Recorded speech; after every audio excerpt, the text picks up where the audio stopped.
खरं म्हणजे आजचा जो प्रस्ताव आणलेला आहे बेस्टच्या संदर्भामधला, त्या प्रस्तावालाच माझा मूळ आक्षेप आहे. कारण एवढा तातडीचा प्रस्ताव आणायची गरज नव्हती. बेस्ट कमिटीमध्ये 4 तारखेला हा प्रस्ताव मंजूर झाला आणि आज 18 तारखेला हा अंतिम मंजुरीसाठी सभागृहाच्या समोर आणला गेलाय.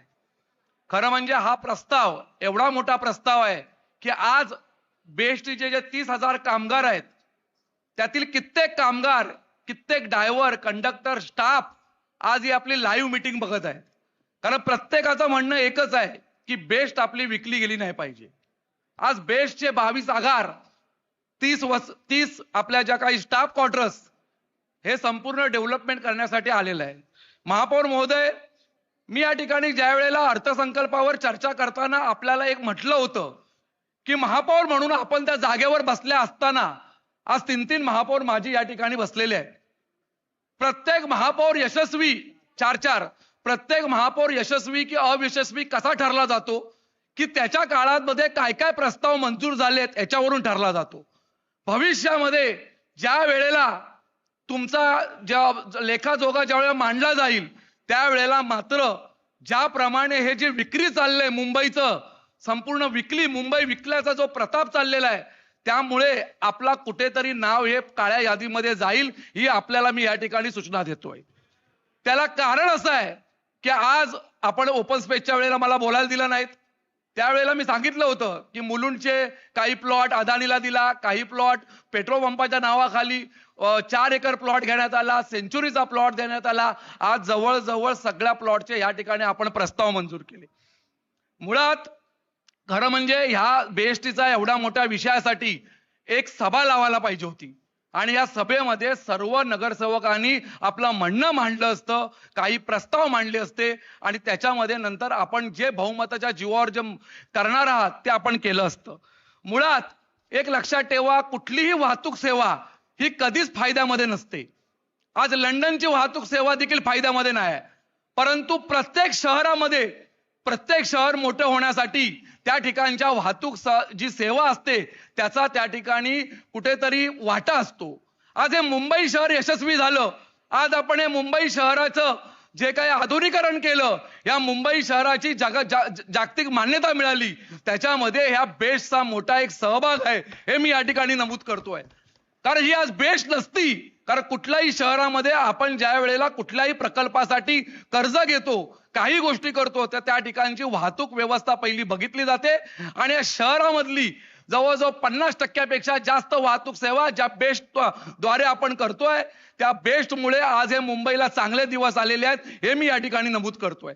म्हणून माझी विनंती आहे महापौर महोदय, आपल्या माध्यमातून हे असला प्रस्ताव मंजूर करण्यापेक्षा आपण ही जी बेस्ट आहे, आपल्याला 28,000 करोडसाठी आपण हा प्रस्ताव आणतोय आणि 60 वर्षासाठी हे संपूर्ण आपण 22 आगार, त्याचप्रमाणे आपल्या 30 वसाहती या आपण बिल्डरला अंधट देतोय. एकदा गेलेली कुठलीही प्रॉपर्टी परत 60 वर्षांनी येणार नाही. कारण मिल आपण बघितलेल्या आहेत, त्या देखील अशाच दिल्या होत्या, पुन्हा गेल्या. म्हणून माझी विनंती आहे, हे करण्यापेक्षा आज मुंबई शहरामध्ये आपण 10-10, 15-15 हजार कोटी रुपयाचे इन्फ्रास्ट्रक्चरचे प्रोजेक्ट आणले आहेत, जे पुढच्या 5 वर्षामध्ये आपण करतोय, त्यासाठी आपण तरतूद केली आहे. तर ह्या 28,000 कोटीसाठी ही बीएसटीची संपूर्ण आगार विकण्यापेक्षा आपण बेस्टचा समावेश मुंबई महापालिकेमध्ये करून हे जे काही आहे 5,000 बसेस वगैरे, त्यासाठी पैसे महापालिकेमधून द्यावे, ही माझी मागणी आहे. म्हणून हा जो प्रस्ताव आहे तो या ठिकाणी रेकॉर्ड करावा. महाराष्ट्र गव्हर्नमेंटने खरं म्हणजे आज हा प्रस्ताव सादर करत असताना 22 डेपो आहेत, आगार आहेत, त्यांचा जो काही त्या ठिकाणचा किती प्रत्येक डेपो मागे किती एफएसआय मिळेल, काय मिळेल, याचं संपूर्ण या ठिकाणी आपल्याला डिटेलिंग देणं गरजेचं होतं. परंतु ते न देता पूर्णपणे ब्लँकेट एनओसी म्हणून आपण आमच्याकडून हा प्रस्ताव मंजूर करून घेत आहात, त्याचा माझा त्यासाठी विरोध आहे. मुळात आपण महाराष्ट्र गव्हर्नमेंटने आता वरळी, त्याचप्रमाणे नायगाव आणि लोअर परळमध्ये सीएनडी तत्वावरती आपल्या जागा विकसित केल्या आहेत.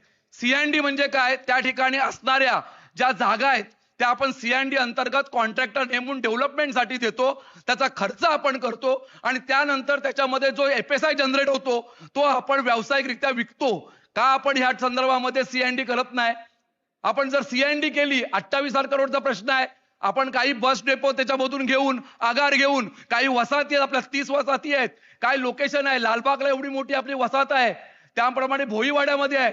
काही आपण वसाहती जर सीएनडी तत्वाद्वारे जर आपण कॉन्ट्रॅक्ट टेंडर काढलं, चांगल्या कंपनीला दिलं, त्याच्यामधला मिळणारा एफएसआय जो वरळी बिरळी सारख्या ठिकाणी मोठ्या ठिकाणी 1-1 लाख फूट एफएसआय तो जर आपण जनरेट केला तर आपल्याला ही विकण्याची गरज येणार नाही.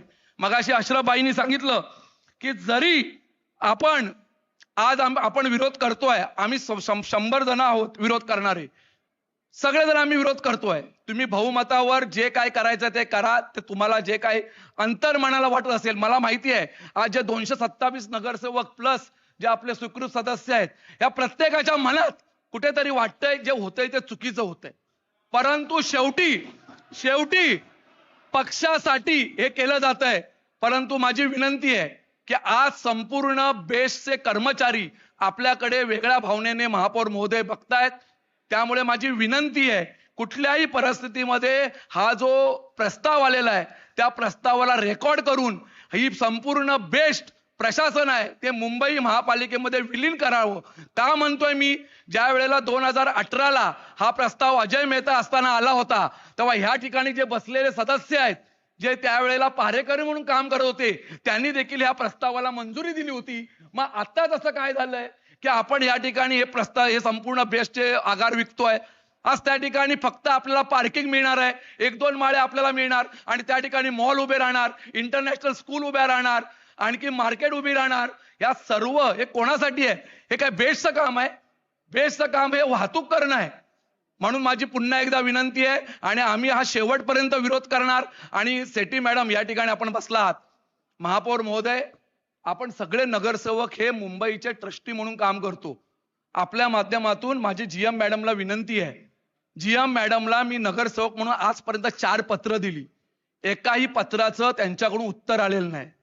परंतु सामान्य ज्या वेळेला आम्ही एखाद्या डिपार्टमेंटला बस डेपोला एखाद्या वडाळा बस डेपोला आम्ही देतो पत्र, आपल्याला 4 दिवसामध्ये उत्तर येतं. मॅडमला कधी व्हॉट्सअपवर फोन केला, मॅडम उचलत नाहीत. आज जर ही हालत आहे तर उद्या बीएसटी यांच्या हातात दिली तर करतील काय? म्हणून अशा IAS ऑफिसरांच्या हातात बीएसटी देऊ नका जे नगरसेवकांचे फोन उचलत नाहीत आणि नगरसेवकांना उत्तर देत नाहीत पत्राद्वारे.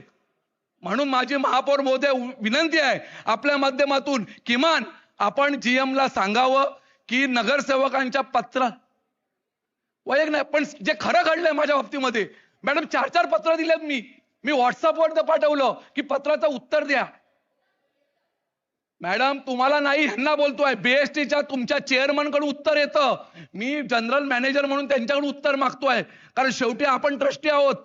मुंबई महापालिका दरवर्षी 1000 कोटी रुपयाचं अनुदान देते. का नगरसेवकाच्या प्रश्नाला उत्तर मिळत नाही? देऊ नये का? महापौर महोदय, आपल्याला देखील आम्हाला देखील, मी तुम्हाला एक पत्र दिलं होतं, तुम्हाला दिलं, ह्यांना दिलं, तुम्ही लगेच मला उत्तर दिलं आणि माझ्या पत्राचा संदर्भ जोडून त्यांना पत्र दिलं, पण त्यांच्याकडून अजून उत्तर आलेलं नाही. का आम्ही अपेक्षा करू नये?